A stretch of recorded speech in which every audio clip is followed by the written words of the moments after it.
गुरुजी की इस गुरु पूर्णिमा पर्व पर एक सत शिष्य का कर्तव्य क्या होता है और क्या करना चाहिए और कैसे सेलिब्रेट करना चाहिए इस गुरु पूर्णिमा पर्व को? गुरु पूर्णिमा शिष्य के लिए एक महान पर्व है।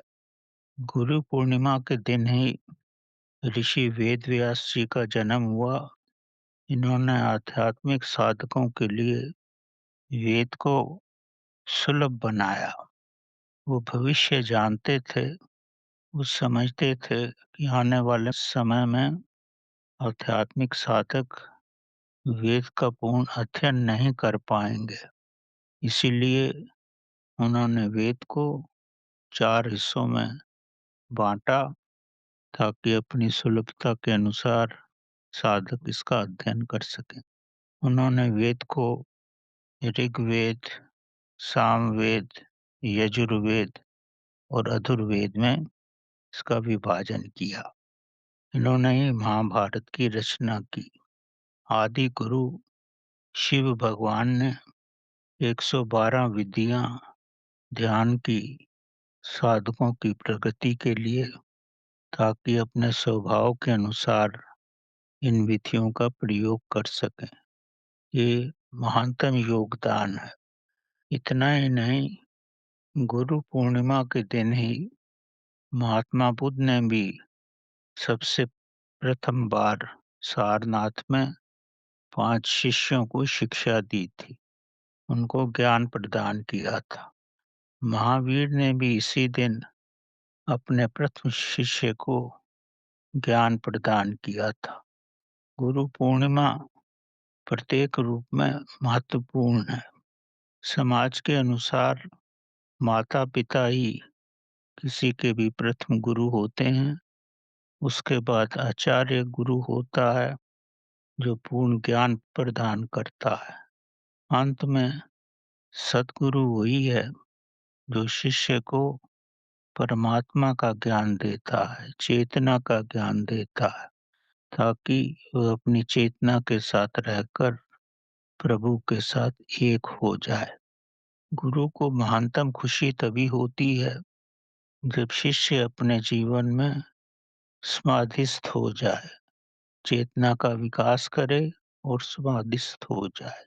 सामाजिक रूप में गुरु की पुष्पों के अनुसार पूजा की जाती है, उनको कुछ दान दक्षिणा दी जाती है, पर इसका कोई महत्व नहीं है। गुरु के लिए तो सबसे महानतम यही है कि गुरु ये अनुभव करे कि उसका शिष्य उसके बताए हुए मार्ग पर चलकर आत्म साक्षात्कार की पद्धति पर जा रहा है। यही गुरु के लिए सबसे महान श्रद्धांजलि है। अन्यथा तो भौतिक विधियां ही हैं। गुरु का मकसद ही होता है, गाँव से मकसद ये है जो प्रकाश दे। गुरु शिष्य के लिए पूर्णिमा का चांद होता है।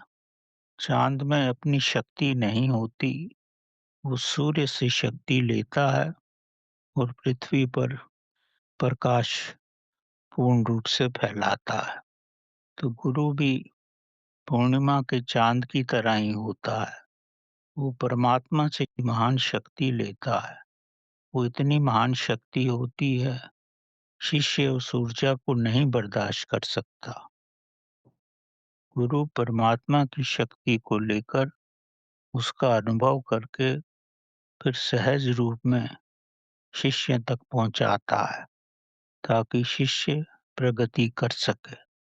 शिष्य के लिए असंभव हो जाता है कि सीधे ही परमात्मा से शक्ति प्राप्त कर ले। इसीलिए गुरु की मध्यस्थता की अधिकतम आवश्यकता होती है। गुरु पुष्पों से, धन से, गुरु दक्षिणा से किसी भी रूप में प्रभावित नहीं होता, अगर वो वास्तव में सतगुरु है। गुरु तभी प्रभावित होता है जब शिष्य अपना विकास करके समाधि की अवस्था में पहुंच जाए। स्वयं के साथ शिष्य का बैठना ही गुरु को महानतम संतोष देता है और यही शिष्य की गुरु के प्रति वास्तविक श्रद्धांजलि है कि गुरु के बताए हुए पथ पर चले, स्वयं की प्रगति करे, तब गुरु भी अनुभव करता है कि उसने अपना समय पूर्ण रूप से शिष्य की उन्नति पर ही लगाया है। यही महान संतोष है गुरु के लिए। इसीलिए कहा जाता है, गुरु ब्रह्मा, गुरु विष्णु, गुरु देवो महेश्वरा, गुरु साक्षात परब्रह्मा, तस्मै श्री गुरुदेव नमः। शिष्य को अपने हृदय से गुरु के पथ पर चलकर प्रकाशवान होना ही गुरु के लिए महानतम प्रसन्नता का विषय है। यही कहना चाहूँगा कि शिष्य को गुरु के पथ पर चलकर आत्म साक्षात्कार करना ही गुरु के प्रति उसकी श्रद्धांजलि है। अब छोटा-सा प्रश्न एक ये उठता है, शिष्य और गुरु एक साथ नहीं है। शिष्य ने बहुत गुरुओं से थोड़ा-थोड़ा करके बहुत कुछ सीखा है, तो उसकी श्रद्धांजलि यही है कि वो ध्यान की अवस्था में जाए और अपने मन के अंदर स्मरण करे, किस महान पुरुष से उसने क्या सीखा है। प्रत्यक्ष और अप्रत्यक्ष रूप में वही उसका गुरु है, जिससे उसने कुछ सीखा है। अपने मन में उसका अनुभव करके और उसको धन्यवाद दे और उस पथ पर चले जो उसने सीखा है। यही प्रत्येक गुरु के प्रति शिष्य की श्रद्धांजलि होगी।